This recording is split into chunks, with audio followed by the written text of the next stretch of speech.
watching The Breakdown with the fight analyst Garrett Kerman. And welcome back to another episode of The Breakdown. We're finally back after a long hiatus. Welcome back, everybody. I am the fight analyst Garrett Kerman. With me, as always, is my man, the MMA professor, my man from the MMA Power Hour, Colin Crandall. What's up, man? How's it going? All good, Garrett. All good. Excuse me. Happy to be here on the first breakdown of the year, and we can keep them coming. Excuse me, consistently, man. And yeah, man. Happy. Can't wait. We're going to do a great breakdown here. This is the show. There's other shows out there, but all those other shows are just that, other shows. When you got the Kerminator here and the MMA professor, we're going to kill it for you. Absolutely. I'm so glad to be back breaking down fights. I know we've missed a little bit here, but we're back at it. We're making some money. UFC 270 on tap. Francis Ngannou, Cyril Gane, Brandon Moreno, Davis Figueiredo 3. This is going to be a crazy stacked card, top to bottom. And I'm really, really looking forward to it. What fight for you kind of stands out on this card? Other than the two main events, man, you put me on the spot. There's so many great ones. I am very interested to see what happens with Cody Stamann and Saeed Nurmagomedov. Cody's a good Michigan boy like myself. Interviewed him many times, including in person. I think it's also going to be interesting to see. Well, you know what? It looks to me like Grasso and Araujo is off, isn't it? It is off, yes. I was excited for that, so I guess that's out. I think that Trevin Giles against the newcomer Michael Morales is going to be really interesting. I definitely think our guy Tony Gravely is going to win handily. I'm curious to see. Yeah, he's going to kill it. I think my guy Matt Frivola is going to kill it as well. I think the women's fights are going to be very, very interesting. I think we're going to learn something from both. Now, are they both strawweight fights, or is one a strawweight and flyweight? One's a flyweight, one's a strawweight. Okay, so I think those are going to be really interesting fights. But I think probably the one I think. There he is, to Kim Kennedy. I love it. Yeah, I think it's because I'm a white guy and I got this old school haircut. I think Tim's face is a little bit wider than mine, but I know that's what it is. I'll take it though. The old school Tim Kennedy look. That's what you get when you're over 40 something. Well over. Anyway, but I appreciate our guy being there. But I think the fight though that everyone is anticipating more than anything is going to be Gane against Ngannou. I think that Moreno against Figueiredo is going to be interesting because the big difference, I think, was Moreno's wrestling, and Figgy has been over there with Triple C, Henry Cejudo at Fight Ready. And it's going to be interesting to see if in 4 months, Davidson Figueiredo was able to pick up some really good wrestling habits and improve his tendencies. And I appreciate Michael Cook sticking it to the end with us. We appreciate you. But, so I think that's going to be the question. Otherwise, we know what Figgy and Moreno kind of look like, but we'll see what Figgy looks like with his wrestling. Gane and Ngannou, I think that's the big one. The big boys, the main event.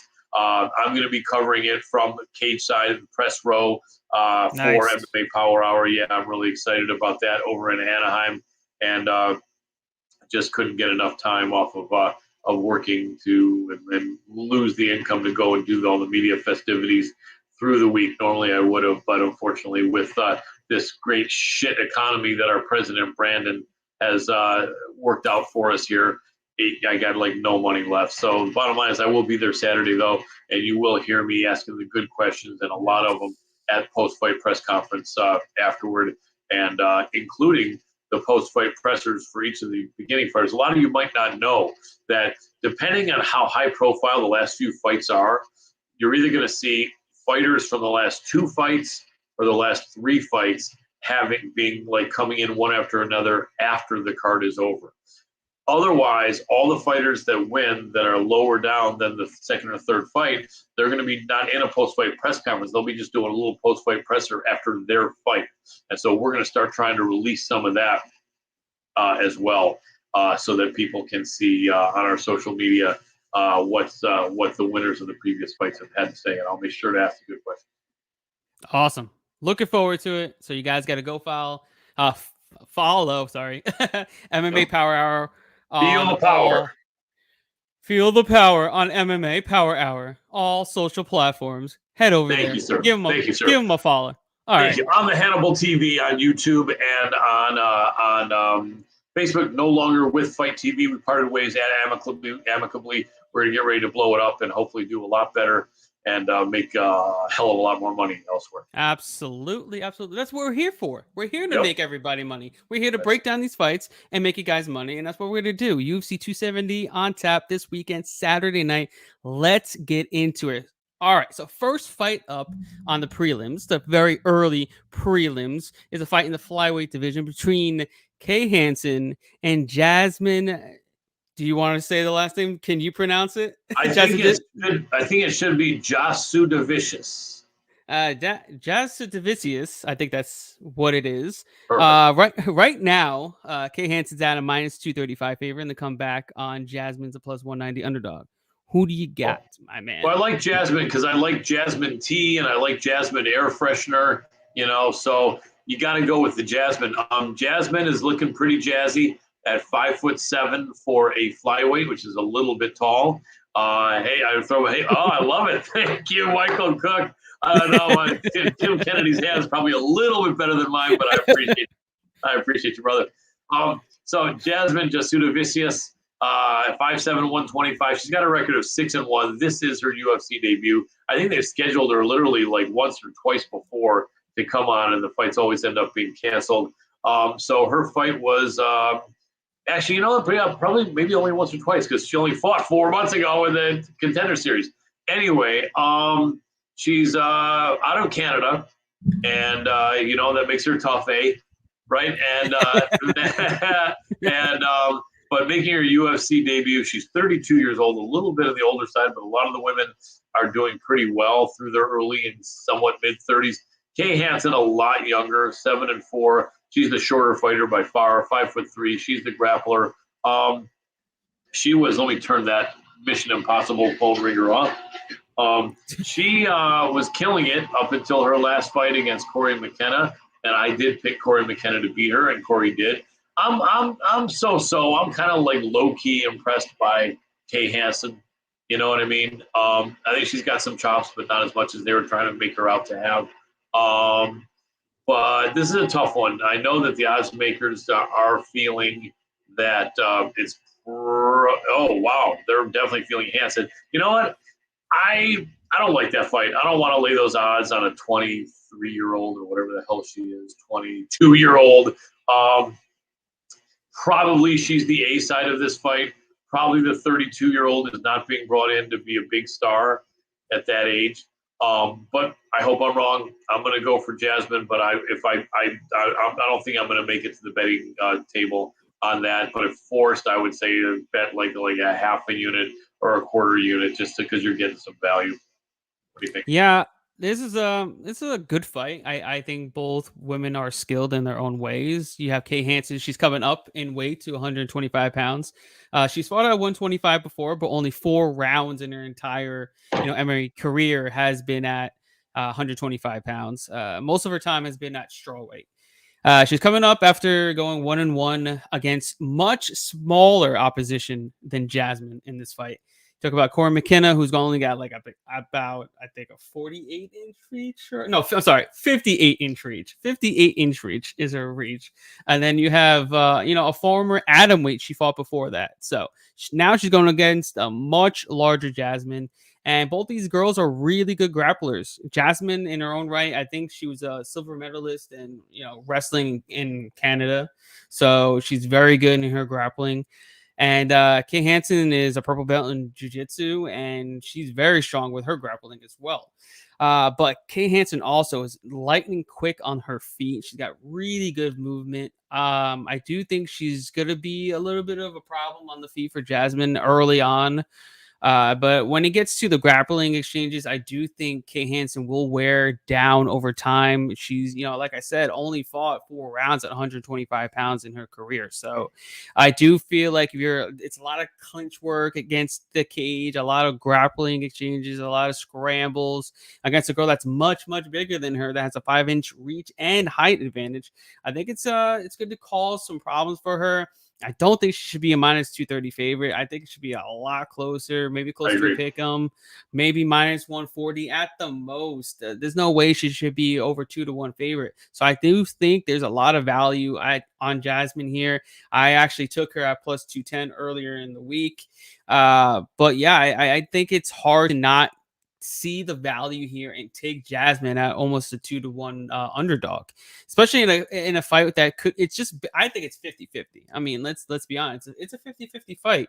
There's no, either girl could come out victorious, either one can dominate. I could see, Kay Hansen going in there and absolutely dominating. I could also see Jasmine going in there and absolutely dominating as well. Yeah. So it's a 50-50 fight. You're getting over 2-1 odds on possibly, a live dog here. So I think it's a dog or pass situation.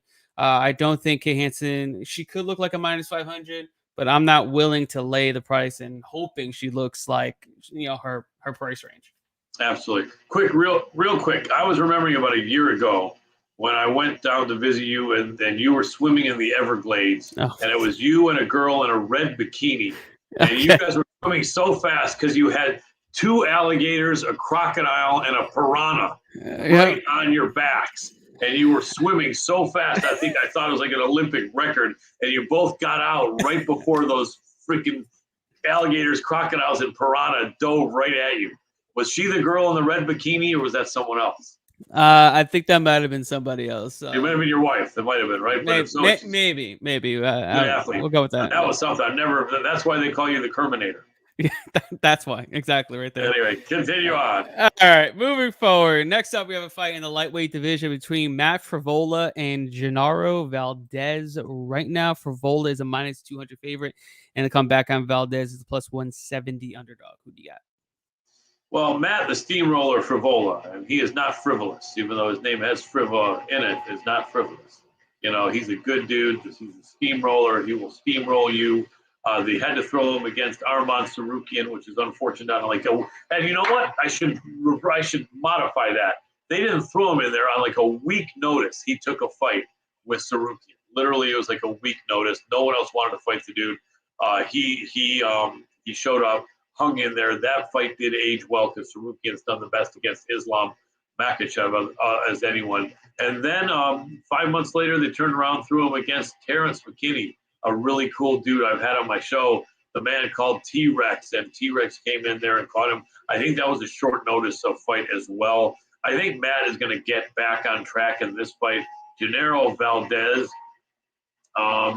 Ray Adito out of Mexico, Tijuana, Baja California. I remember when I first came to California, someone said, "Oh, you go over to Baja California." I'm like, "Where in California is that?" They're like, "It's not in California."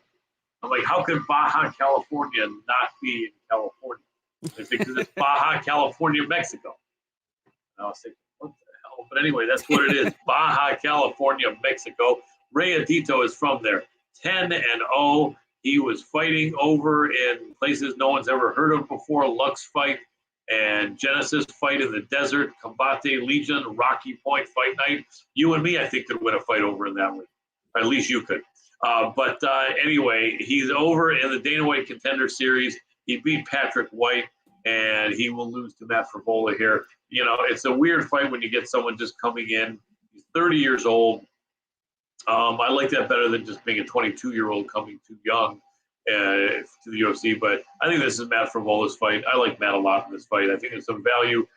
Not a lot of money to be made at minus 200 or so, but definitely a parlay piece and a straight bet if you want to make a conservative bet on this card. Yeah, I do think he gets back on track here. I think it's a pretty sizable step down in competition if you really look at it. Without a doubt. Contender Series debut fighters notoriously aren't great. I think they're only winning at a 36% clip in their UFC debut. We had another fighter on their debut last week, lost. So it's always one. It's always not a bad idea to fade some of these Contender Series fighters coming into their first fight, and especially against a really seasoned fighter like Matt Frevola. I mean, this guy's fought the likes of Lando Venata, Jalen Turner, Luis Pena, Arman Sarukian, Terrence McKinney. And then Valdez's best win was against Patrick White, whose best opponent was Genaro Valdez. So If you look at it that way, the competition's night and day. It just comes down to whether or not Favola's he's weathered. Maybe he's taken so much damage. It's caught to the point where he doesn't have a chin anymore. But I doubt it, because if you look at his resume, right, other than that maybe it was a fluke, I don't know, but it was right on the button and it was powerful, of that knockout by Terrence McKinney. He hasn't been knocked out since Polo Reyes in his short notice debut back in 2018. So I don't think the narrative about him being chinny is correct. I know some people have said it, but it's not like it's a huge narrative that everybody's throwing out there. But I feel like people are betting Valdez just strictly believing that Favola can't take a punch anymore. Right. And I don't think that's the case. I do think he should be able to take the power of Valdez. Hopefully his cardio holds up. I think it has. I mean, beyond this last fight, his last 4 fights have gone the distance. So you're talking he has an hour of fight time. And in those decisions, he's gone 2-1-1. So 1 draw, 2 wins, 1 loss. So I kind of like Favola in the spot. I think he goes in there, gets the takedowns, and just kind of controls them on the mat, possibly even get a finish by submission. I would put it past him, but I do think he's the winning side. I do think he gets back on track. I think it's just, like I said, more seasoned. He's the much better grappler, and I think his chin will be able to hold up. Hopefully his cardio does, but I think he gets it done here. I think so too. He will play the part of the steamroller in this contest. That's for sure. That is for sure. All right. Let's keep it moving. I think the next fight up is in the strawweight division between Silvana Juarez and Vanessa Demopoulos. Right now, Demopoulos is a minus 140 favorite, and the comeback on Juarez is a plus 120 underdog. Who do you got? Gotcha. Both fighters are 0-1 in the UFC, having had tough fights against tough opponents. Demopoulos came up short, but went the decision against J.J. Aldrich about 6 months ago. And Vanessa and Silvana Gomez Juarez, the Argentinian, had gotten armbarred by Lupi Godinez only about 4 months ago. Gomez Juarez is 37 years old. So, and I think she was almost 37, 2 months before her 37th birthday that she had her UFC debut. That's really unusual for the UFC to have someone that old come in. Demopoulos is, I think, 33. Let's go here. She's 33, and she fought her first fight only a month before her 33rd birthday. She's 5'6", the little monster Demopoulos, who I spoke with and will hopefully be interviewing very soon, assuming she wins. And Demopoulos, and then Gomez Juarez is 5'3". So at 5'6", the little monster is definitely rangy for a strawweight. Demopoulos is a slight favorite, and I think deservedly so. This is a no-play fight. There's just not enough information about either of these girls. If forced, I would go Demopoulos. I believe that she's a better fighter with the greater ceiling, or higher ceiling, if you will. So I would lean that way, but I wouldn't bet more than like half the unit in this fight, and I may not make it to the betting counter at all. Although, like I said, it forced Demopoulos. Yeah, I'm definitely not going to place my money on this fight, but I did bet on Juarez last week when she was supposed to fight Demopoulos. I just think she's definitely the much better striker between the two. And it just boils down to, can she defend a takedown? Against Lupi, it didn't look like she could, but Lupi's arguably one of the better wrestlers in the division. Super strong. So no really fault there, because Demopoulos got taken down by her too, because they both fought against her. But if you look at Juarez's tape, she's got some really good leg kicks. She's got some good movement on the feet. She's got a good 1-2, and I just think she'll be able to just stick and move, especially in a 30-foot octagon. And plus, Demopoulos doesn't really have a good offensive wrestling game. I mean, she could pull guard, she can get it to the mat, and that's where she's dangerous. but I just don't see it happening. So I think Juarez wins. I'm not betting it though, but yeah, I think she wins this fight. Gotcha. Really could go either way. All right, next up, we got a fight in the bantamweight division between Tony Gravely and Simon Oliveira. Right now, Gravely is a minus 250 favorite, and the comeback on Oliveira is a plus 200 underdog. Who do you got? Tony Gravely, he's a good guy. You and I have both talked to him. I've interviewed him twice. The last time was about 3 weeks ago. Really, really good dude. Really good fighter. Great wrestler. Gritty guy. Fighting out of American top team in Florida, out of Radford, Virginia. Good East Coast dude. He came up against a really tough Nathan Madness, and we both knew Madness was really tough in that fight. Gravely was a favorite of Madness. Just stuck it out. He's a really, really tough young dude. Maybe they may see each other down the line somewhere. Tony is just turned 30 years old about 3 months ago, so he's still in his prime. And I just think that, excuse me, he's going to be out for blood in this fight. He wants to get that one back against Madness. He won't have a chance against Madness this time, but he'll get back on with the winning record here because now he's just 2-2 in the UFC. So it's really important for him to fight to get back and have a winning UFC record. 5'5", 135 pounds, average size bantamweight, maybe slightly on the short side, but not by much. Simon Oliveira, 18-3, is 5'8" tall bantamweight, 30 years old as well, 18-3 record on a big win streak, but he is making his UFC debut.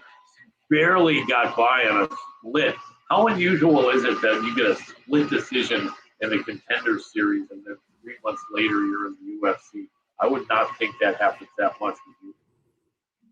I guess it was like a competitive back and forth fight between the two. I didn't really get to catch it, but yeah, I'm pretty sure it was a really good fight between them. So yeah, look at the guys. The guy who he fought is Jose All Day. Not Jose Aldo. Jose All Day. You gotta love that. That's the closest to Jose Aldo. This guy probably calls himself Jose.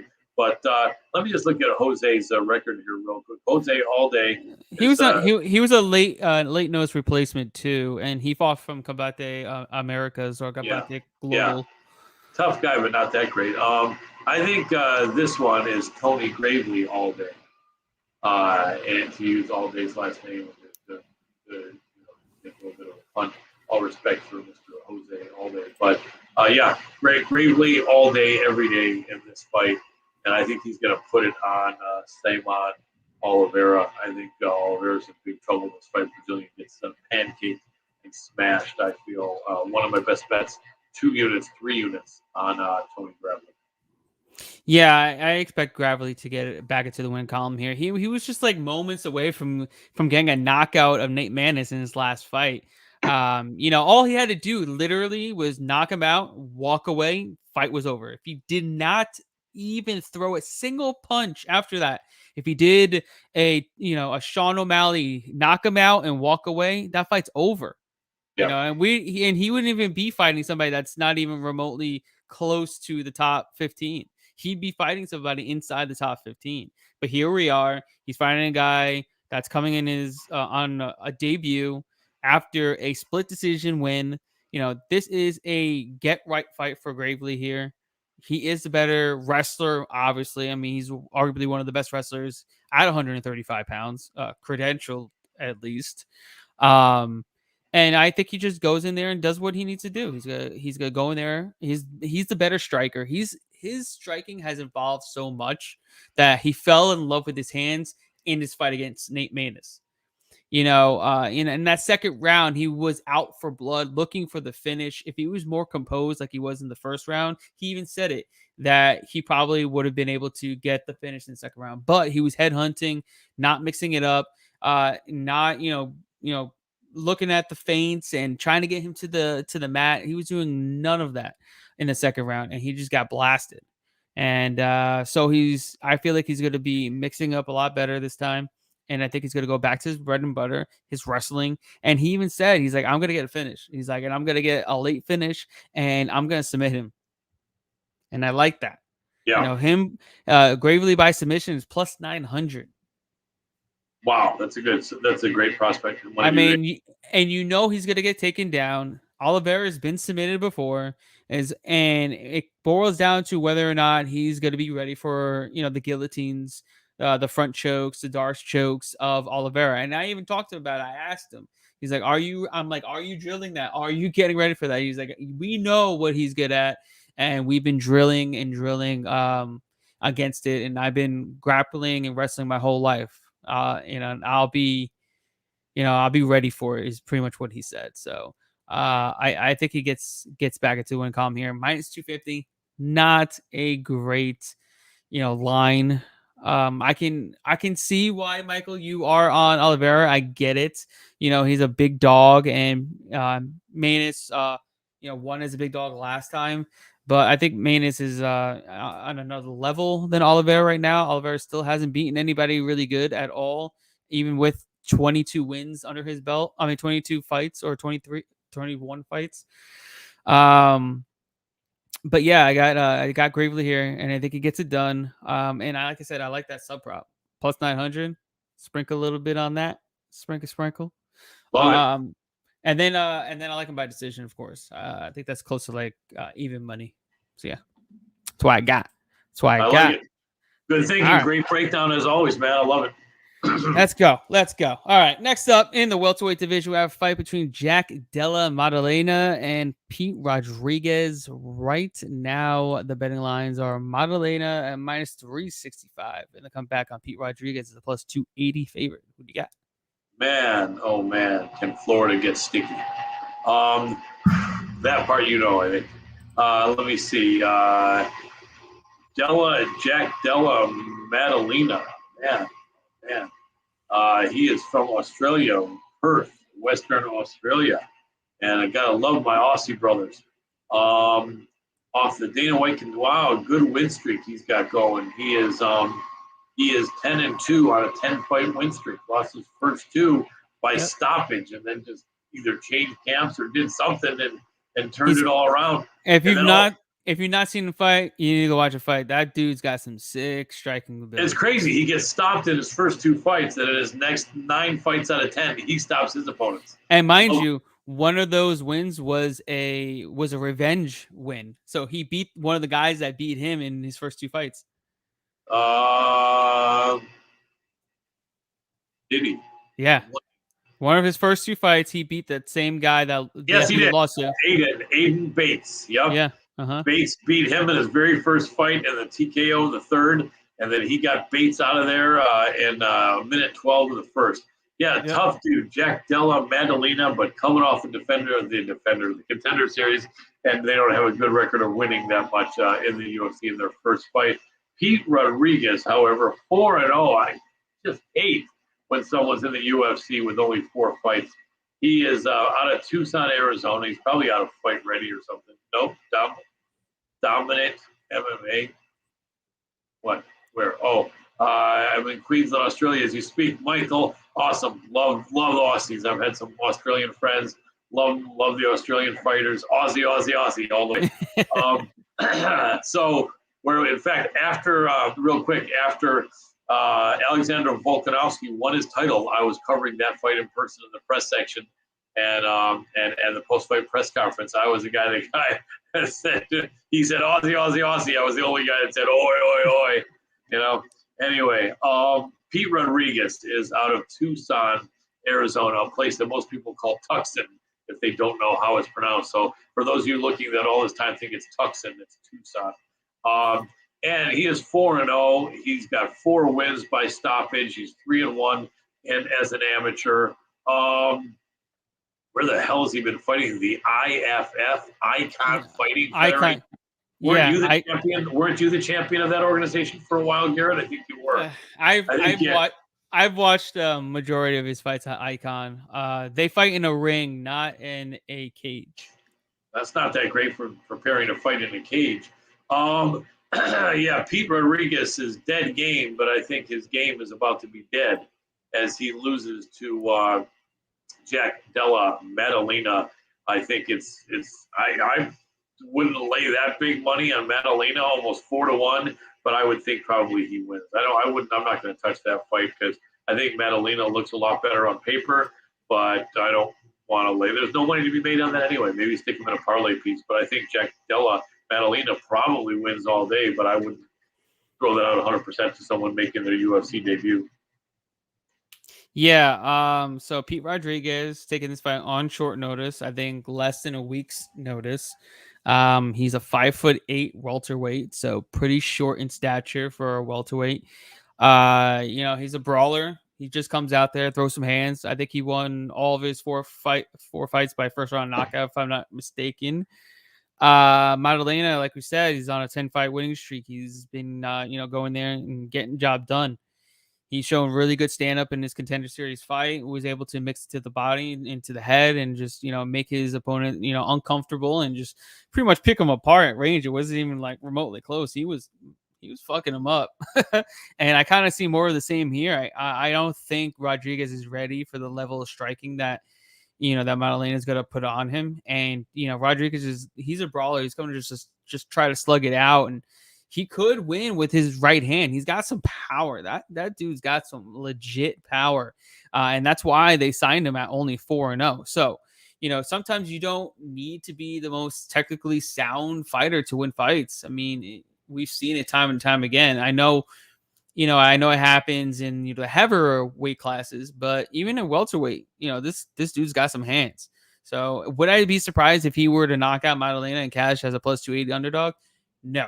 But do I think it's likely to happen? No, I do not. I do think Madalena is, defensively sound on the feet, and he's going to throw more volume, and I think he's going to be much more technical and being able to, get out of the way of the right hand of Rodriguez. So I got Madalena winning here. I think he wins by knockout. I kind of like the under 1.5 rounds on -134, -137. Around that, I don't see it going past 7 minutes, 7.5 minutes. I mean, someone's getting put away. I don't think Rodriguez is in enough shape to take damage in 7 minutes. So we'll see. We'll see if he's up for it. But yeah, that's why I got Madalena by knockout under 1.5 rounds. Good point. Before we go on real quick to Michael Cook, he is a South African. Actually, not trying to cover all bases here, but love the South Africans as well. I remember when I first heard a South African accent, I said to the person, "Let me guess your accent." Australian. He said no. And I said New Zealand. He said no. And I said England. He said no. I said Ireland. And he said no. And I was sitting here thinking, who the hell else has this kind of an interesting, unique accent like that? And then when I found out it was South African, ever since then, I can almost always pick out a South African. And it's a great accent. It's very unique. If you've got a really good ear and you hear an accent that sounds a little stranger than you've ever heard when you've been around Aussies or Brits, that's the new South African accent. Think Blood Diamond with what do you call him? Leonardo DiCaprio in that old Rhodesian accent, right? That's what I've heard he has. Our man Michael Cook doesn't like England, though. He doesn't like England. The South Africans. Hey, Michael, do you have that old Rhodesian accent yourself or no? Are you an Afrikaner? Anyway, while we're waiting for his response, continue on with the next Garrett Kerman. All right. The next fight up, we got a fight in the welterweight division as well, in a fight between Michael Morales and Trevin Giles. Right now, Morales is a slight favorite at -115, and Trevin Giles is a slight underdog at -105. Who do you got? This is such a weird matchup, You have Trevin Giles, who's a good fighter, really chill guy. I mean, the guy looks chill when he's walking around, when he's taking questions. He looks chill when he's in the cage. He's very composed, but he was up against, speaking of, a South African fighter from Pretoria, Gauteng, South Africa, probably an Afrikaner, in Dricus du Plessis. And du Plessis is a beast. He is really unorthodox, really explosive, really determined, and he caught and knocked out Trevin Giles, who had been on a 3-fight win streak. And that was about 7 months ago. So you have Giles, who's 29 years old, still right in his prime, 6 feet tall, 185, a little bit short for a middleweight, but not that bad. But Going up, we're not fighting at middleweight. what's the fight at? We're fighting at welterweight. Oh, at welterweight. Wow. Okay, then this is going to be. Is this going to be his first foray into welterweight? Yes, it is. Yes, so Trevin Giles dropping to welterweight. At 29 years old, I like that better than when I see a guy 35 dropping a weight class. He said he said that his coaches had been wanting him to drop to 170 for a while now. Right. So something that he's been meaning to do, but it's not like it was something that was out of the blue. But it's something that his coaches wanted him to do it for a while now, and he just didn't want to do it because I guess he didn't have to cut much weight to make 185. So he didn't want to cut the weight. So now this is his first time actually cutting weight. So we'll see. Right. So at welterweight, 6 feet tall, he's going to be a good sized welterweight, slightly tall welterweight. Funny enough, the guy he's going up against is 6'3" at welterweight. No, he's 6 foot. Really? He's 6 foot. Yeah, he's 6 foot. Sherdog screws it up again. So Sherdog has him at 6'3". So he's only 6 feet. Okay. So they're looking face to face. Morales is a guy, again, coming off the Contender Series to make his debut. So you have a guy who is just knocked the fuck out against a guy coming off the Contender Series. That's just not an ideal spot to look for a bet. And just looking again, I know you told me the odds, and they're really close. They got Morales a slight favorite. I'm not playing that fight. I'm not even playing that game. There's no way to know who wins that. I'm leaning toward Giles. I think. You know what? Yeah, I'd say maybe a half unit on Giles. So Michael Cook still has accents, more of a Saudi accent, more of a European South African accent, not as strong as the Afrikaner accent. Also, appreciate it, Michael Cook. South Africans, awesome people. That's what I think. I probably wouldn't want to bet on this. I'm probably not going to make it to the betting counter, but if I did, Giles, probably because he's coming down in weight. If he wins this, then Giles probably has a great career ahead of him at welterweight. It's just kind of a weird, uncertain spot. Not one that I recommend betting, but if forced, half unit Giles. What do you think? Yeah, this could be a pretty good fight. Morales, he's very well rounded. He came into the Contender Series 11 fight win streak. He's 12-0 right now. He's got good power in his hands. He's got good grappling as well. He pretty much had to wrestle his opponent to victory in his Contender Series fight, and somehow got the call up to the big leagues. In comes Trevin Giles off first loss in quite some time. 3-1 in his last 4, 3-2 in his last 5. He got knocked out by Dricus Du Plessis, who's a pretty good striker in his own right. Dude's Jack too, so he was definitely much bigger than Giles. Giles was always kind of like a little soft at 185. He's got some power in his hands, but he was definitely soft at 185. But now you look at him, he's pretty freaking ripped. I mean, he's now cutting down from 207 pounds. He started, I want to say, about 2 months ago. He started at 207 to come down to 170. So he's cutting about, 37 pounds over 2 months to get down. So I think that's a healthy cut to be doing over, the course of, 2 months or so. So that's not that bad, not that drastic. And, he's very well rounded. He's got grappling. He can grapple. He went there. He grappled with Delitzi, who's, a good grappler himself. He's won jiu-jitsu tournaments. And then you have James Krause, who's also a good grappler. He went against him. He went against Mearshart. It took 3 rounds for Mearshart to tap him out. So he has the grappling chops to really make this a one-dimensional fight. Morales, I do think he has a little bit more power. He's got a 5-inch reach advantage. I don't think he's going to want to grapple with Giles here because Giles is going to be the stronger fighter of the two, the stronger two in the clinch. But the thing is with Morales, he doesn't throw a ton of volume on the feet, and he's not that as accurate as someone like Giles either. Giles is landing 54% of his punches. He's throwing just as much as Morales, and he's defending majority of his strikes. He's outstriking his opponents by 14% on the feet. So he's very, very good. He's only absorbing 2 strikes a minute. So he's very good at keeping his range. He's got some good length to him at 74 inches in his reach. So he's able to stay on the outside, and I do think he's the better overall fighter. Morales is still super green. He's super young. He's only 22 years old. I do think he's got some time to grow. And I got Giles here. I took him at plus 105. I know it's now at minus 105. So I got in a little bit earlier in the week so I could get a little bit of, a little bit of the underdog price. I thought I was getting some good value in Giles at plus 105. So I took a stab. Yeah, I think you're on point as usual. And then speaking about Gerald Meerschaert, I thought of the perfect nickname for him, the Meerkat. Wouldn't that be awesome? Gerald the Meerkat Meerschaert. I don't know if you think it's awesome, but I think it's awesome. Yeah, thank you. That's the key. As long as you and me think it's awesome. And, Michael Cook, is that one an awesome one? I think you might be with us. Gerald the Meerkat Meerschaert. Anyway, he's got all respect for Gerald. He's amazing. Yeah.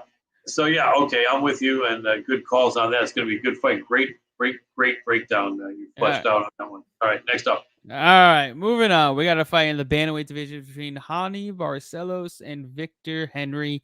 Right now, Barcelos is a minus a lot. Where the hell is it? Minus 510 favorite. And the comeback on Henry is a plus 375 underdog. What do you got? Well, I think that back in 2017 over the Russian Cage Fighting Championship, you put Victor Henry to sleep, if I remember correctly. But for some reason, they're not showing that match on SureDog because it may have not been officially sanctioned since you were only there as a guest and the guy didn't show up and they had to pull you in to the fight last minute. So I don't know if that it can be used. But since I did see that happen and I was in Russia and watched you win that fight against Victor Henry, and if I'm lying, I'm dying on that. My heart's gonna die. Anyway, the Mangosta, man, he is the Mangosta. That's like a mongoose. That's like a cross between a mongoose and a ghost. The Mangosta.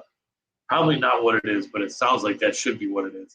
But Victor Henry, the Mangosta, is got coming off of a win in the Lights Out Extreme Fighting against Albert Morales, and then he lost to Denis Laurentiev, and he is coming in there against Hani Barcelos, an amazing fighter, 16-2, lost to Timur Valiev, but Valiev's a beast, and it was just a majority decision. This is Barcelos all day. There's no money to be made, though, at minus 500, minus 550. Parlay piece, if you want, I suppose, although it's not even going to add that much value to your parlay, but a little bit. Yeah, and Michael Cook is with me. Barcelos, and he's also got Moreno, which we'll talk about later. But yeah, Hounding Barcelos for sure probably wins this fairly easily, I would think. Yeah, it's really hard to go against Barcelos here. I just don't see what Victor Henry, a 34-year-old UFC debutante, Victor Henry, that's been in and out of numerous different organizations. Presumably Ryzen is the one that he's got his most fame from. But yeah, I think Barcelos has pretty much got him beat everywhere. I mean, I just don't see what Henry's going to be able to do. What, take him down and just control him? I mean, I feel like that's his only path to victory. And good luck trying to do that against the Brazilian Jiu-Jitsu black belt. I think Barcelos is, I don't like using the word lock because there's no such thing as a lock. Anything could happen. You could fall on a freaking banana peel and break your freaking baby toe and be out of the damn fight. Anything could happen. But I do think Barcelos has this, matchup made here. And Brandon, that's definitely a good bet. Barcelos by decision plus 150. I know I see a lot of people taking Barcelos inside the distance at minus 115, but I do like the decision prop plus 150. Doesn't sound bad at all. And over 1.5 rounds, man, if you got that, I would take a stab as well. I mean, that's pretty good. I'm pretty sure a majority of everybody's getting the the over 2.5, under 2.5. But if you got over 1.5 and minus 185, I think that's a really good a really good play there. Victor Henry has never been finished and has faced better competition than most. this great information coming from my good buddy, the illegitimate son of the late Roddy Piper, Mr. Brandon Piper. And when he speaks, you got to listen because there is serious information to be had. Thank you, Brandon. We appreciate you, brother, as always. Yeah, definitely. Hounding Barcelos, man. He hounds him. He houndies him and smashes him. Is my opinion. Yeah, it's definitely hard to fade Barcelos in this matchup. It's just a tailor-made matchup for him. I do think he gets it done, and I think he's going to be dominant. Definitely like it. All right. Moving forward, we got a fight at 145 pounds between Ilia Topuria and Charles Jourdain. Topuria is a massive minus 650 favorite. The comeback on the Canadian is plus 460. Who do you got? And this fight was supposed to be Topuria against Movsar Evloev, which would have been an absolute killer competitive amazing fight. Yeah, that would have been an amazing fight. I'm so upset we don't get that. Me too. So they're bringing in Charles Jourdain. At one point, Jourdain looked like he might be on the same level as those guys, but not recently. He lost to Juicy J. Julian Erosa. No shame in that, but he got Bravo choked. And then he lost to Andre Touchy-Feely by split. He barely got by Andre Ewell. Not a great look. I don't know. Jourdain is going to do whatever he can, but he's going to have to spend a lot of time in the air, as is his nickname, to avoid what Topuria is going to try to do to him. Topuria is a very cocky guy, 24 years old, El Matador from Spain. He has beaten Yusuf Zalal, Damon Jackson, and Ryan Hall, and he's acting like he's the second coming of Jesus Christ himself. So I think he's a little bit. My suggestion for Topuria would be pump the brakes a little bit, young man, before saying that that your next fight should be Alex Volkanovski or Holloway, because they would beat the brakes off, in my opinion. But he's a tough kid. He's got a lot of confidence. You have to have that.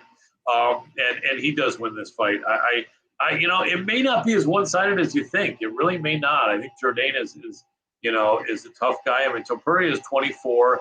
He's got 11 fights. Jourdain is 26, and he's got 16 fights. So he's a little bit more experienced, and I think he's gonna hang in for a little while. I wouldn't really put any money on the dog Jourdain here, but I sure as hell wouldn't lay minus 600 on the 24-year-old Topuria, although he's got a higher ceiling. But it is what it is. Topuria should win the fight, but no money to be made, and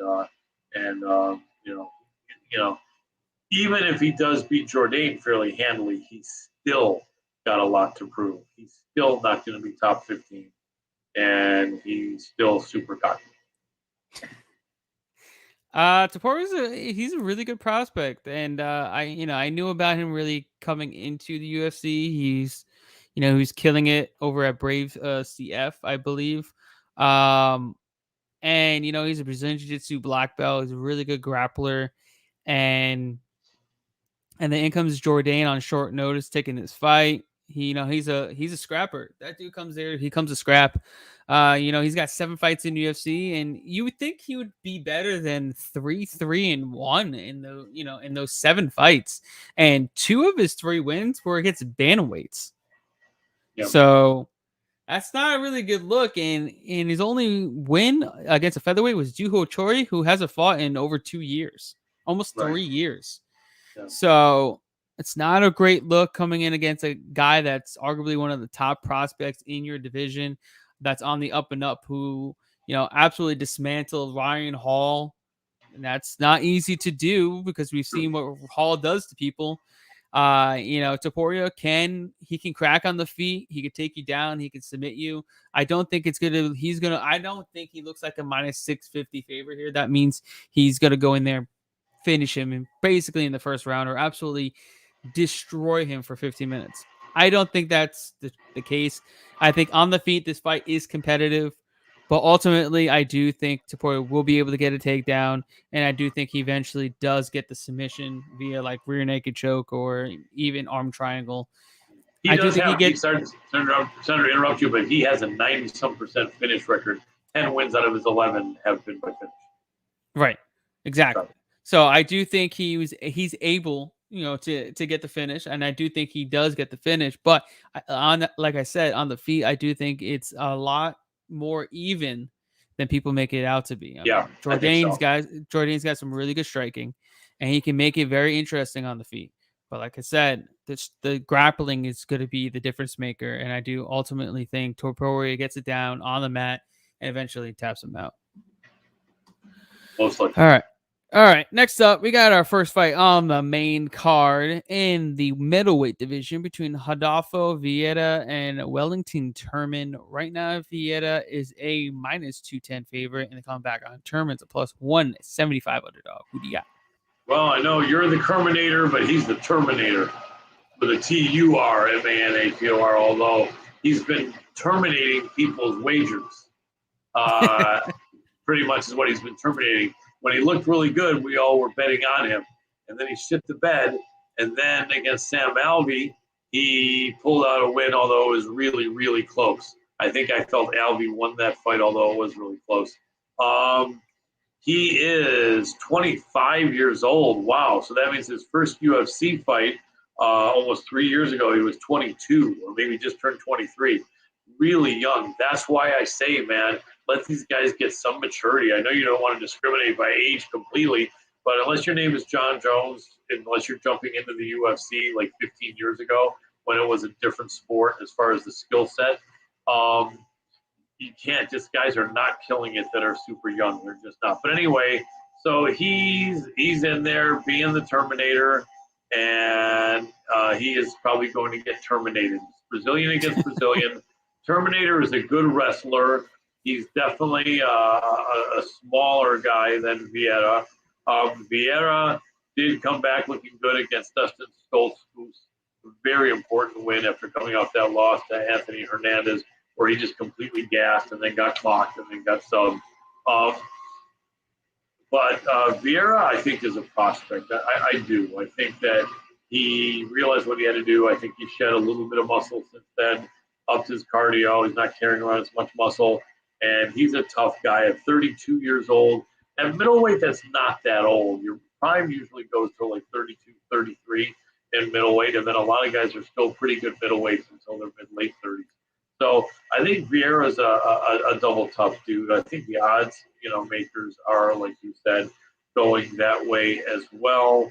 And where are we? I think that the odds are good. -230, -250. Solid play, not much money to be made. Good parlay piece, or if you want to bet conservatively, bet $230 to win 100. Vieira should win this fight, in my opinion. Turman's a tough guy. He's young. He's going to try hard. He's trying to reinvent himself, and he's young enough to possibly do that. But I don't know. I just seen too many uneven performances by the Terminator, Wellington Turman, and only one by Vieira. I think Vieira wins this by sub. Yeah, I think this could be an interesting fight because both are black belts. I do think Vieira obviously is the much better black belt because not every black belt is created equal. Vieira is arguably one of the best, jiu-jitsu practitioners in the entire organization. The dude's an absolute powerhouse. His muscles have muscles. It's crazy. Wellington Turman, very lackluster. He's only 1-2 in his last 3. His last win was a split decision against Sam Alvey, which is nuts. I don't know how you have a split decision against Sam Alvey. But yeah, income in this fight, he's a plus 170, 175 underdog. I see a lot of money has been pouring in on Turman. And I'm hoping more money comes in on Turman. So that Vieira line drops even more. I would like to get it under -200. But if it stays over 200, I probably will pass. But if I get in the sweet spot, maybe -180, I'll take a stab. I do think Vieira gets this job done here. I do think he's going to be able to, take him down. He's like he does every single opponent. But I do think he's going to be better with maintaining top position, keeping his back. And if he does get it back, I do think he's, finishes a rear naked choke this time. Or he'll just flatten him out and just get a TKO win. Either way, we've seen Turman get rocked. He's been knocked out by people that shouldn't knock him out, like Andrew Sanchez. Then he got knocked out by hammer fists while he was on his back. So the dude's got a chin that can be cracked, and it's possible we may even see Vieira, knock him out on the feet. I would not be surprised. Vieira's striking has been improving each fight. Last fight, especially last fight. He looked a lot better in the stand-up against Stoltzfus. He looked a lot more comfortable, and he's got some power in his hands. I could see him really knocking him out. Maybe he's gonna be. Turman's gonna be tentative. The reason being is because he's worried about the takedowns. Yes. So that's gonna open up the strikes of Vieira, and he could land a right hand that can put him out. It could happen. Yeah. So no, I'm taking him there. Gotcha. Nope. You got the Vieira, right? Yes. Yeah. I'm going to make one. Our buddy, I'm going to say, and South African MMA expert Michael Blood Diamond Cook has thrown some good light on what happens in this fight. Turman, he feels, is the better striker. What makes the fight interesting is Turman is probably the more experienced boxer, a little bit more slick, and his wrestling is better, arguably, than Vieira. Michael likes it. Awesome. Appreciate it, Michael. But I think the point is that the fear of the takedown of being on the ground is going to make Turman more tentative. If our boy Vieira didn't have the grappling, I'm glad we found your nickname, Michael. I love it. You got to next time you got to put in the comments, Michael Blood Diamond Cook. I think that if Vieira didn't have the credentials in jiu-jitsu and wasn't that big a threat, and was maybe just like a decent grappler with more hands, I think Turman would be standing there and would show that his hands are better. But I think because of the threat of the ground, I think Vieira is going to catch him at some point. Turman just is not looking like he's that confident a fighter, maybe not as strong as Vieira, but it'll be a battle. Perhaps the odds could be a little closer. But, I just think that Turman has been letting people down a lot. And also, Alvey is a tough guy, but barely getting by Sam Alvey in a split decision. This doesn't mean all of a sudden your ceiling is, super high. So not that anyone here is saying it is, but I think that this is definitely the fight for Vieira. And Turman, his chin, it's a big question. But, I appreciate Michael's opinion, but we're both Vieira here all the way. Yeah, and Turman really has been getting outstruck by pretty much every single opponent that he's faced. Sam Alvey landed 68 strikes to Turman's 69 strikes. Even at distance, Turman only had 63 landed compared to Sam Alvey's 58. So he only outlanded him by 5 strikes at distance. Not good. No. Bruno Silva absolutely dismantled him, 19 strikes to 1. Andrew Sanchez outstruck him and knocked him out in the first round, 28-21. Marcus Perez outlanded him as well, 26-23 at distance. And then he got outlanded by Carl Robeson as well, 15-8 at distance. Interesting. And then he's going to go against Vieira. I know he hasn't, he's not the best striker, but even in his last fight against Stoltzfus, he landed 49 of 88 strikes at distance, and he landed 42 of 81 strikes to the head. So that means he's landing over 50% of his strikes. That's pretty damn good. If this man's landing over 50% of his strikes that are landing to your face and your chin, and you've been knocked out in 2 of your last 3, not good. And then if you go and try to take him down while you're rocked, well, good luck with that. Yeah, I agree. Anyway, good comment by Brandon Piper. The prop on Henry by sub is plus 1,400. Money to be made there. You could always put down $10 or $5 and something. It's definitely possible. I just know Barcelos is a jiu-jitsu black belt. We'll see if Henry. I mean, then again, when it comes to that, he could wear him out and get a late submission when it's possible. I mean, we've seen Barcelos against Valiev. He faded against Valiev, so that definitely is a good hedge there for on Henry by sub. Yep. All right, next up, we got a fight in the bantamweight division between Cody Stamann and Said Nurmagomedov. Right now, Nurmagomedov is a minus 195 favorite, and the comeback on Cody Stamann is a plus 165 underdog. Who you got? Got to go my Michigan boy, Cody Stamann, in the upset. I think he's a really good value.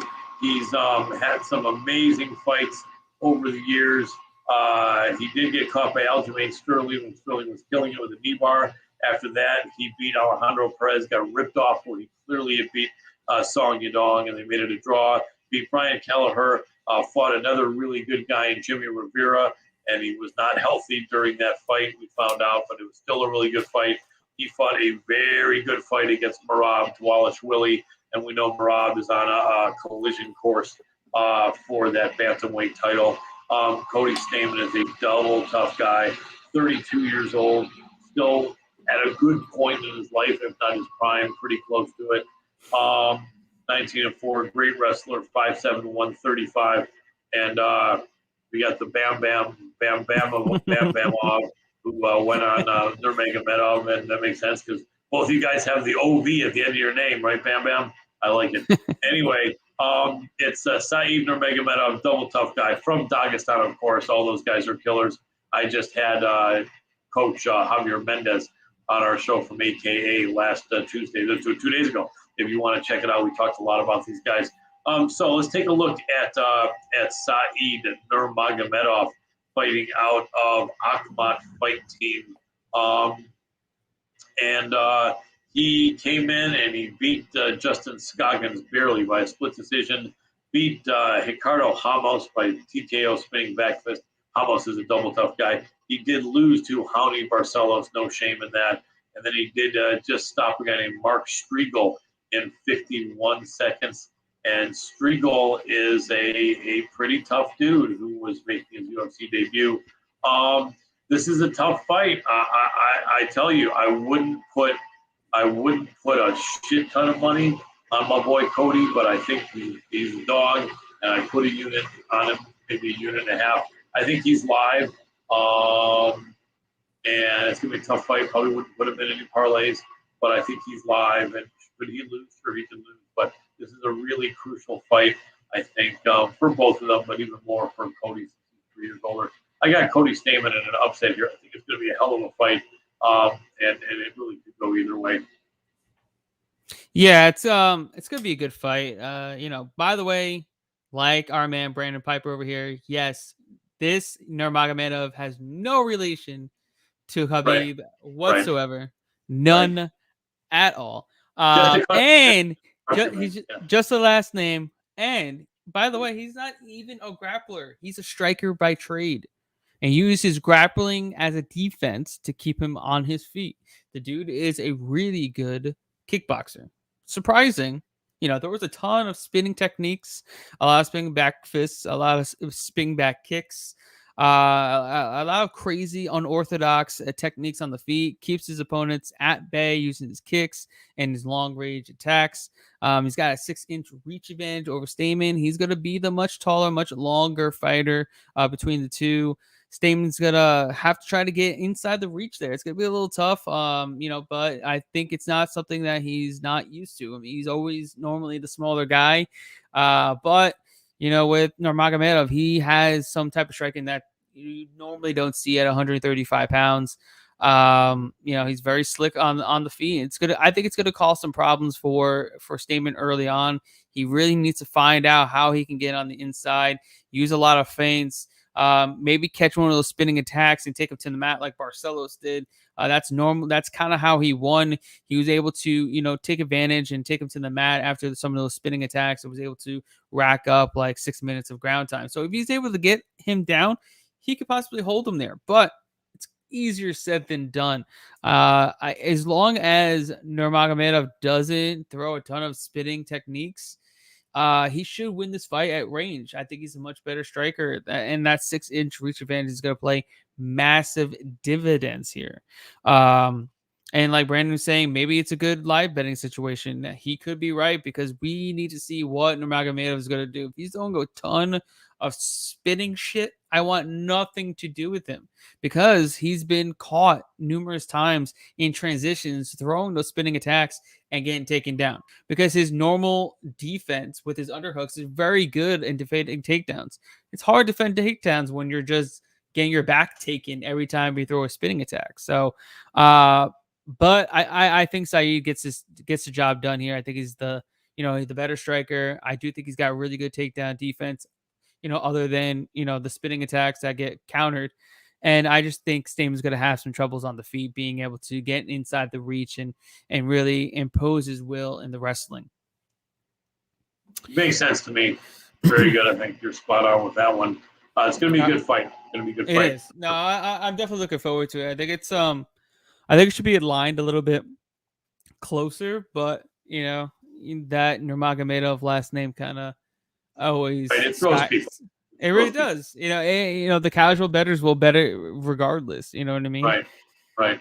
And I guarantee you, majority of them are thinking that he's somehow related to Khabib at some, right. And he wrestles like him too, which is right. No, none of it's the case. And we knew, none of us. I'm not sure if Brandon, you thought somehow it was said that he's a relative of Khabib. None of us implied that or said that. Here we he's not. It's just his name is Nurmagomedov and he's from Dagestan. So people will figure there's some toughness there. But no one here thought that he was related to Khabib. I like though that Alex Bambamov mentions they're from the same village, which I didn't know, and that makes sense. But yeah, it's interesting, from the same village and that same name, but I think probably a bunch of people are named Nurmagomedov there. So so if he could be a relative, but like sixth cousin once removed or something, doesn't mean much, But anyway, so yeah, it's gonna be good. And our friend Blood Diamond is saying he's been a wrestler, grappling with spin-ups, he was standing cruise for 4-3. Yeah, good point, Michael. All right, should be a really interesting fight. I'm cheering for Cody all the way. Nothing against Saeed, but Cody's just a really good guy. He would deserve this victory. Awesome. Yeah, looking forward to that one. All right, moving on. We got a fight in the welterweight division between Michel Pereira and Andre Fialho, I think. Pereira is a minus. Michel is a minus 280 favorite. And a comeback on Andre is a plus 225 underdog. Who do you got? That seems about right. It's really kind of unfortunate that Pereira, who is probably in the top 15 at this point, probably was hoping for a top 15 or maybe even a top 10 guy. Well, his last opponent pulled out, so. Okay, do you remember who that was? It was someone good, right? Yeah, it was someone it was Muslim Saldikov. Saldikov, that's right, the king of Kung Fu. Yeah, that would have been a great fight. That would have been super exciting. So instead, though, they still did bring him another striker from Portugal. So we got a Brazilian that speaks Portuguese against a man from Portugal that speaks Portuguese. You want to know a funny thing? I trained Brazilian Jiu-Jitsu with a lot of Brazilians. They have told me that there's a little bit of animosity going back and forth between the people from Portugal and the people from Brazil, although a bunch of them colonized Brazil, which is why they speak Portuguese. But my friends from Brazil said that they kind of look at the Portuguese as kind of doofuses, kind of like the way they speak is a little different, the Portuguese. And I think one of my friends said, he says, every time he met a guy from Portugal, the guy was like literally a moron, and I'm not embracing that. I'm not saying that, because I'm sure there's some people way smarter than both of us from Portugal. But I'm just saying the Brazilians, I think for some reason, think that the guys from Portugal are jackasses, and it's probably mutual. But anyway, so this is an interesting matchup because you think they can speak to each other, but they'll probably speak to each other enough to call each other jackass and whatever in this fight. So anyway, Fialho, 14-3, making his UFC debut, did beat James Vick over in the ex-MMA right about a year ago, and then beat a couple other guys in UAE Warriors. Tough dude, 27 years old, 6 feet tall, 170, only has 17 fights, which is not a small amount for a guy 27. But at 28 years old, Michel Pereira, only a year older, has twice the amount of fights even more. 37 fights for Pereira. Demolidor is a killer. Michel Pereira all the way. And then they will make sure in his next fight he will fight someone's heard of. This should be a good striking affair, though. A lot of fun. I would bet under if it's 2.5. If it's 1.5, it's so hard to say, but you could even go under that. I think this fight is going to not go much into the second round if it even makes it there. But I hope it's exciting. I think it will be, and I think the Demolidor, Michel Pereira, wins this fight by stoppage. Yeah, I agree with that assessment as well. Fialo, he definitely has a puncher's chance. He's got some power in his hands. He's on a 4-fight win streak. All 4 wins have come by knockout. So you can't really write him off. He's in here for a reason, and he's got a plethora of experience fighting for high level organizations, PFL, UAE, in the likes of that. He's fought really good competition. He's fought James Vick. He's fought Chris Curtis, and some other fighters as well. So he's got a lot of experience. He's not like one of these newcomers that are super young and haven't fought anybody. This dude has been around the block and he's fought some really good competition. So Pereira's got to be hungry for it. He can't go in there thinking this guy's going to be a walkover like he did Tristan Connolly. Then he's going to be laying on his back looking up at the lights. That's what's going to happen. So I'll be weary to bet him at minus 280 just because of his gas tank, and we've seen him slow down, and especially in his last fight against Nico Price.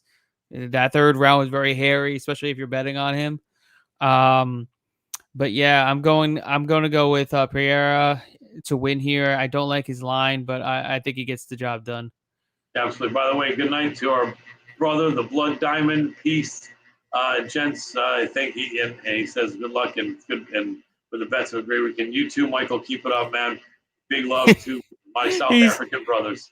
He said he said he looks like Zabit Magomed Sharapov 2.0. I love it. I love it. You got to get the beard trimmed then because we already have one Abraham Lincoln and one Zabit. So that would be good. Get it going, Michael. Get that look sharp and clean. And a good night also to Simon Banks. Good luck. Oh no, he's saying good luck to Michael. He's staying with us. Okay, good deal. Good analysis. Next up, we are in the co-main. Go ahead. All right, we got our co-main event is up. All right, flyweight division on tap here for the flyweight championship. Brandon Moreno, Deiveson Figueiredo, 3. All right, we got Brandon Moreno minus 180 and the comeback on Figueiredo, the challenger, is plus 155. Who do you got? Well, Figgy is hoping on a wing and a Pereira or a wing and a prayer that somehow at 34 years old, all of a sudden by training with Henry Cejudo, that he is now going to be a good enough fighter to beat Brandon Moreno. Now, even though we know that in training matches and underground matches, you were able to beat Brandon Moreno several years back when you were that same weight. But, we know that Brandon's gotten better, and he attributes most of it to Garrett Kerman for some of that good training that he got. Now, I think that we know that the younger man is Moreno. Moreno's a super cool guy. Moreno, I've been cheering for him, high on him for a long, long time. I saw him live in that fight where they had booted him out of the UFC, and he just looked amazing, and he's been killing it. Super great personality. First man Mexican national, born and raised in Mexico, to win a UFC title. The guy's amazing. The guy's a star. He's so humble. He's so cool. Great clip I saw where he was getting some punching technique tips from the man himself, the ginger, Canelo Alvarez. That was a cool clip. You're going to look for that. Figueroa will possibly have his grappling improved a bit, maybe his takedown defense a bit better. He's a double tough dude. He's very confident. He wants his title back. The first time I heard someone say the title I loaned you, I lent you that title. Now I'm coming back for it. It's going to be a great fight, though. It's a really, there's so much action at flyweight. I got to admit, though, that as the years go by, it's harder and harder for Figueiredo to make the weight. But but I think they're good to go. This is going to be a great fight. I hope it's competitive at least for a while. But it's just, it's too bad Figueiredo's not 3, 4, 5 years younger. But as it is, he's 6 full years older than Brandon Moreno, the Assassin Baby. Assassin Baby, for 125, your prime is probably anywhere from like 26 years old to 29 years old. So at 28, the Assassin Baby is still in his prime. And at 34, Figueiredo is way out of his prime for a flyweight. This is, to me, somewhat easy money for Moreno winning the fight. It probably goes over 2.5 rounds. And you know what? I wouldn't mind seeing it go the whole distance. I wouldn't mind seeing Figgy make it a really, really good fight, and he could. But I got Brandon Moreno all the way. Yeah, I got Brandon Moreno as well. But I don't think it's going to be a walk in the park. I don't think it's going to be. No. I don't think it's going to be as easy as it was in the second fight. Because second fight, Figueiredo looked really off. He didn't look like the same fighter. There was something going on during that camp that he just wasn't. He wasn't in that fight. In the first fight, I thought Figueiredo won. I mean, other than that point deduction, he would have won that fight. Right. He would have won that fight if he wasn't, that point was not deducted. But he progressively got worse while Moreno progressively got much better. And then Figueiredo went over to Fight Ready. Now he's training with Henry Cejudo, Eddie Cha, his striking coach, John Jones. So, he's been getting in a ton of wrestling. Offensively, defensively, I do think he's going to use a lot of feints in his movements now. I do think we're going to see him shoot for some takedowns. I do think you're going to see more proactive wrestling than defensive wrestling from him in this fight. And I do think he's going to be in the best shape because he's been doing his strength and conditioning over at Nero Force One, which is where all the Fight Ready fighters go to do their strength and conditioning from. And those guys over there do some like crazy, like computer science with their strength and conditioning is just insane. And you look at the pictures of Figgy just like a week out, the dude is absolutely shredded to the gills. It's crazy. But with all that said, all the positives for Figueiredo, you look at the champion Moreno. Is he's gotten better and better every single fight. And it's just something about him. He's humble, but yet he's hungry. He just goes in there. He thinks he's better than his opponent. He doesn't talk trash, but he just knows like he's the better fighter. He's like, it's all mental. He's like, I turned that switch in that second fight. He's like, I know this guy can't beat me. He's like, I know he can't hurt me. And that changed the game. Once that mental switch, that just turned off, he didn't care. He's like, I don't care. I'm going in there and I'm beating him. And that's what he did. He put a beat down on it. It wasn't even remotely close. He was dragging his ass for those three rounds. And I don't see that happening here. I do think we possibly go to a decision. And I like Brandon Moreno to retain the title, win 3 rounds. I do think Figueiredo will start to slow down towards the later rounds. He cuts a ton of weight.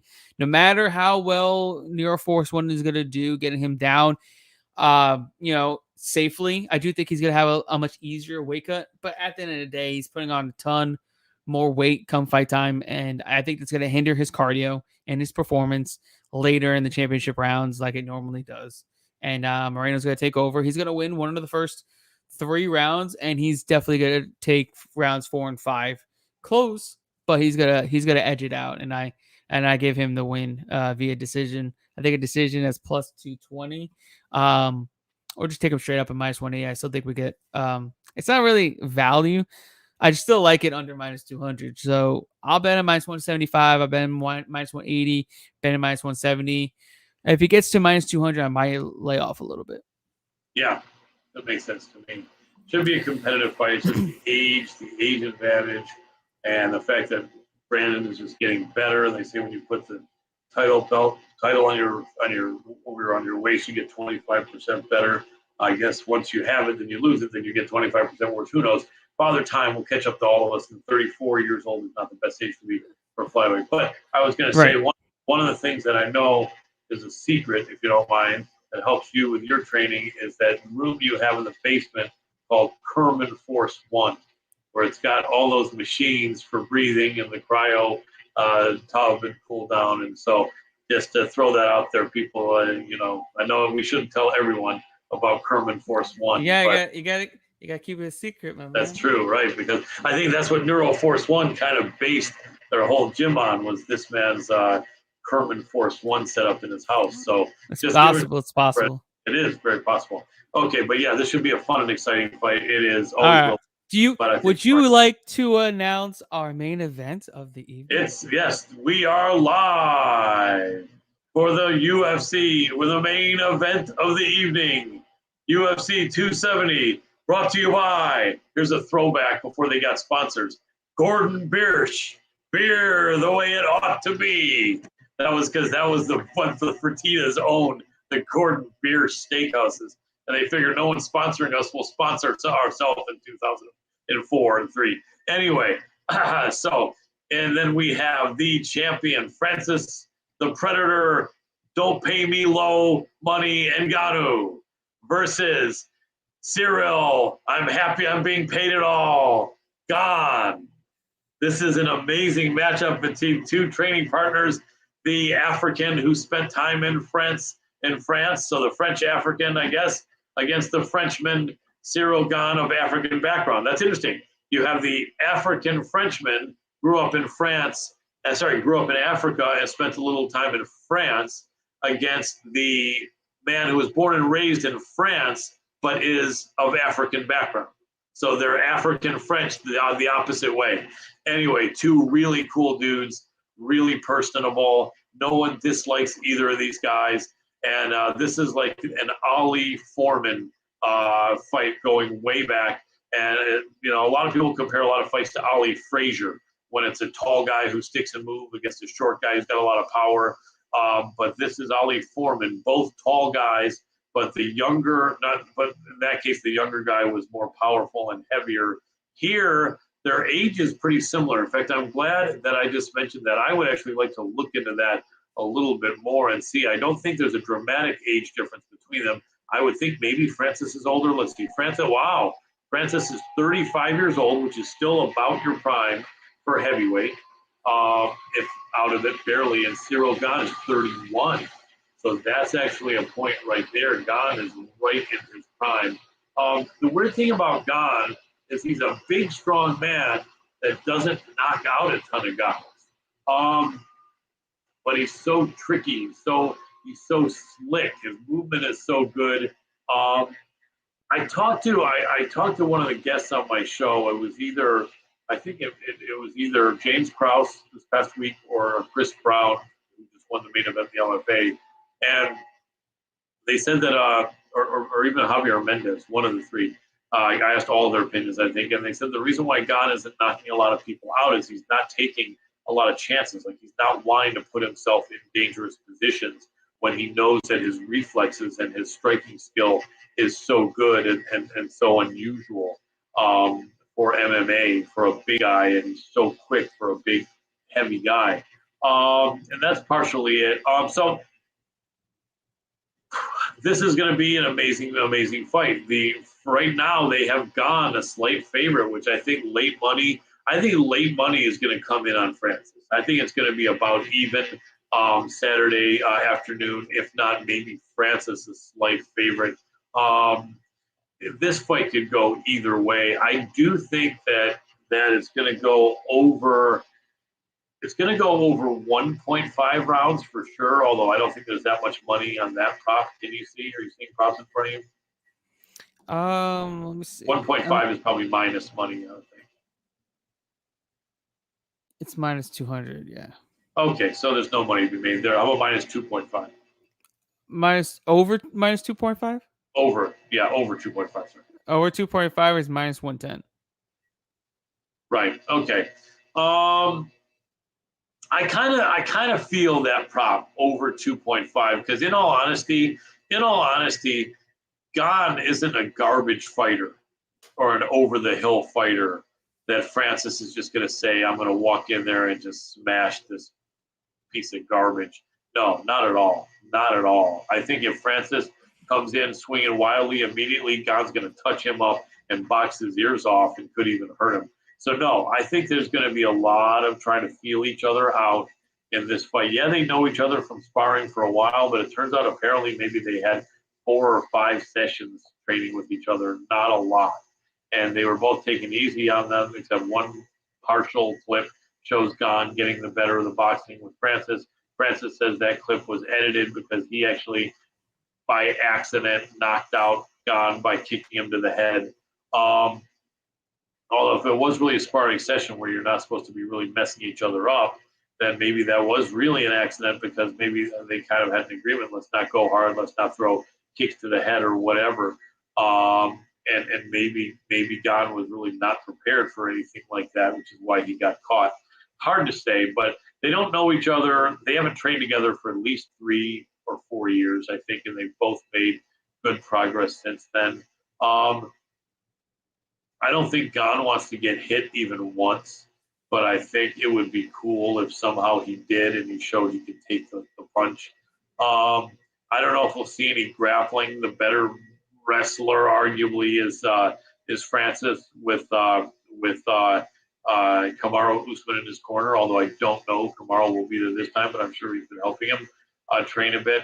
And he's got concept of wrestling a little bit more. The better jiu-jitsu guy for sure is Gane, although the guys that got submitted really weren't like top of the food chain. Really interesting fight. Oh yeah, I know. Remember what I was thinking. I feel like they're going to go in there in the first round and pace themselves and feel each other out. These are big men carrying a lot of muscle. Yeah. So if there was money to be made in over 1.5 rounds, but there really isn't. But I would say I'm almost positive it goes more than 1.5 rounds. But over 2.5, it's almost even money. You said -110. That would probably be my bet, over 2.5 rounds, although I would put maybe 1 unit on that. I'm scared of this fight. This is so hard to know what the hell's going to happen here. I mean, they say the great equalizer is that power. Their reach is pretty even. At 35, Francis is not old, although he's probably not going to be getting quicker or better with his reflexes, being that he's 35, whereas Gane can still improve a little bit as time goes by. It's going to be a good fight. I just hope it's not I don't think it's going to be a dull fight. I think that Gane is going to press him, is going to try to. I wouldn't be surprised if Gane really wants to finish this fight as well by just maybe an accumulation of punches. If Francis knocked him out with a kick to the head by accident when they were supposed to be sparring and not going hard, Gane would probably like to get that back and actually knock him out by kicking him in the head in a real fight in front of millions of people watching on pay-per-view.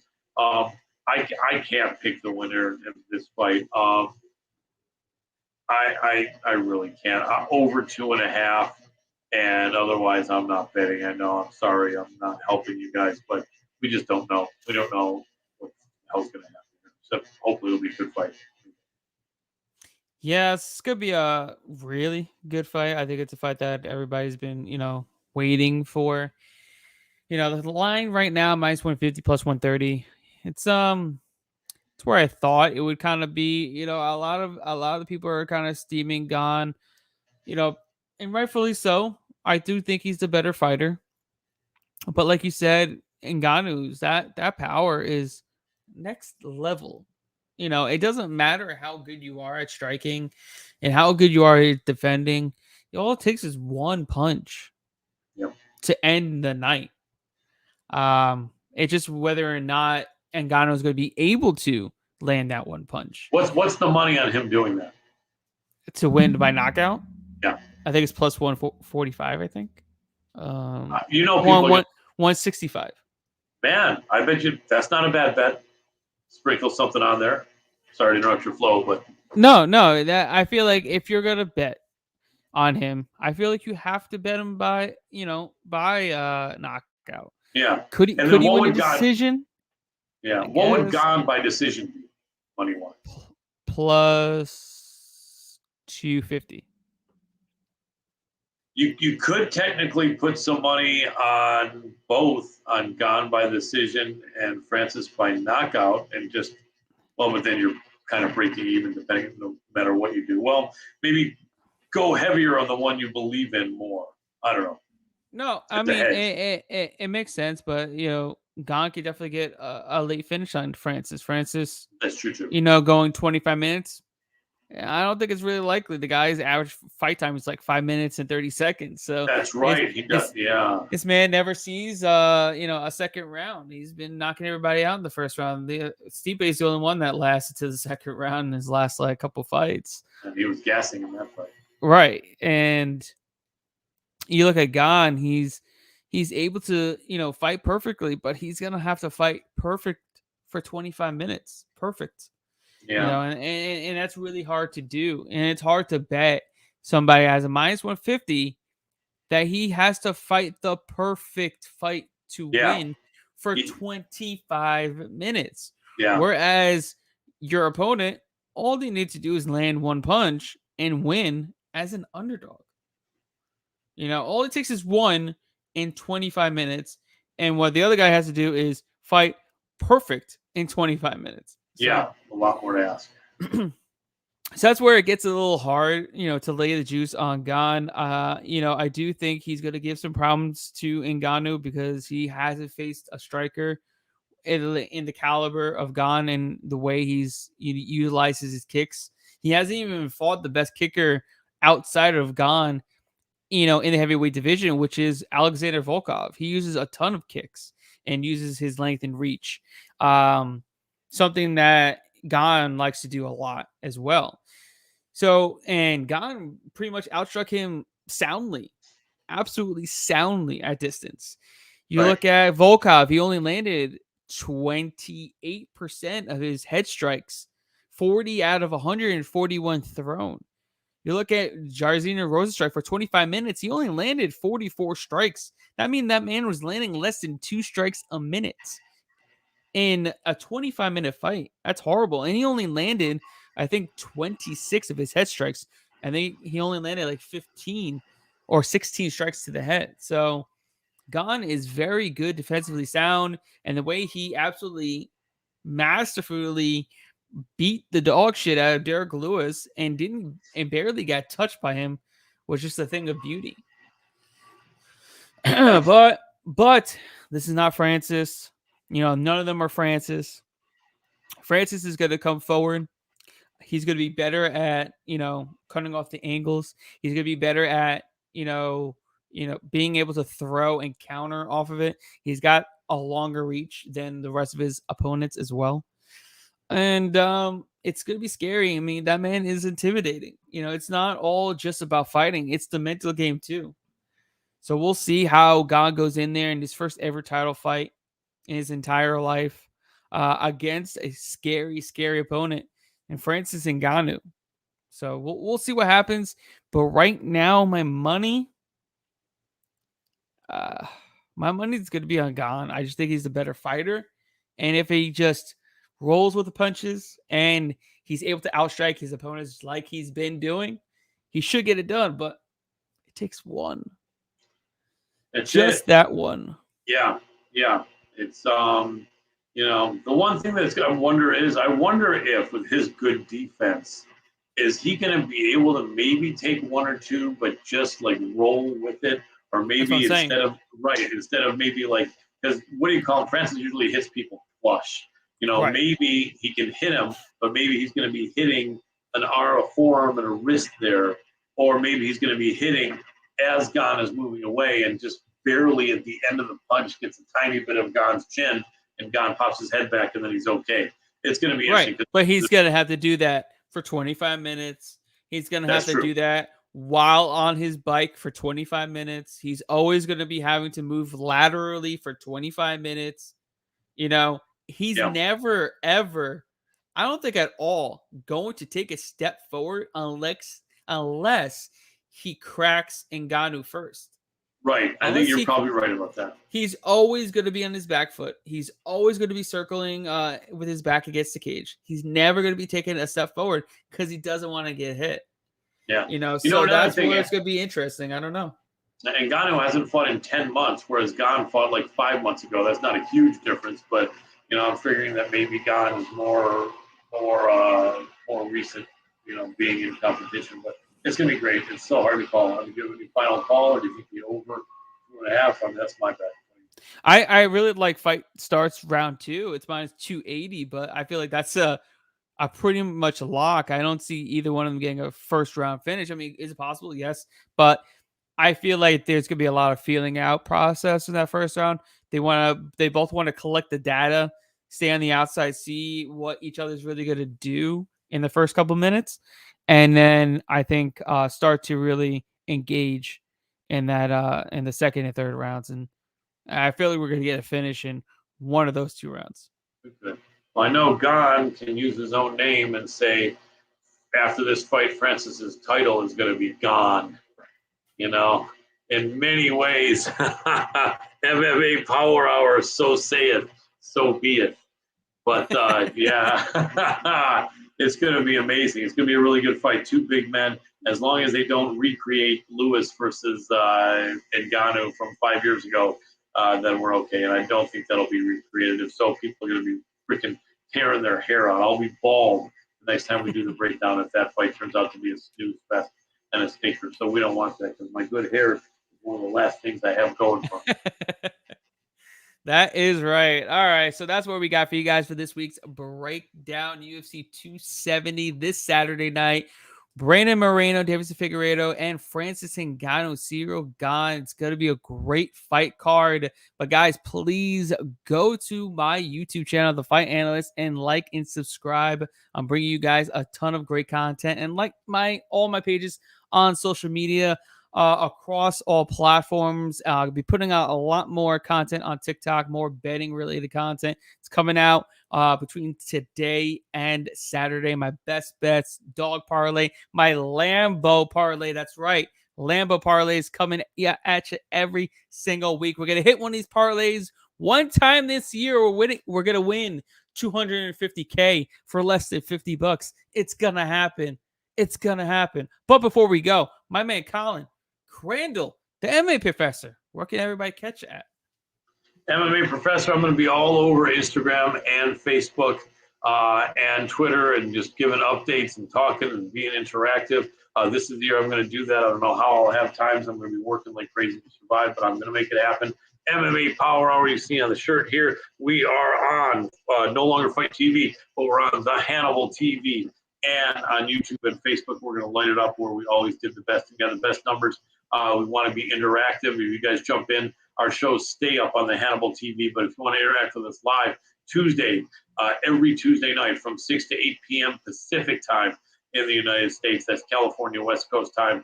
If you want to ask a question to me or Adam, we will answer as quickly as we can during the show. But if you do want to have a question asked to one of our celebrity guests, we usually have 3 guests in a 2-hour show that all you got to do is throw in a tip.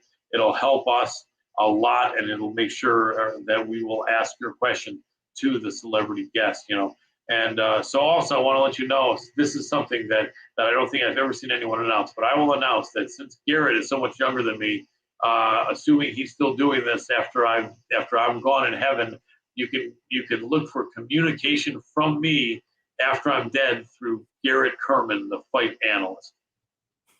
All right. All right, guys. With that said, we will see you all cashing out at the ticket window. Until next time, you guys have a great night. We are out of here. Peace.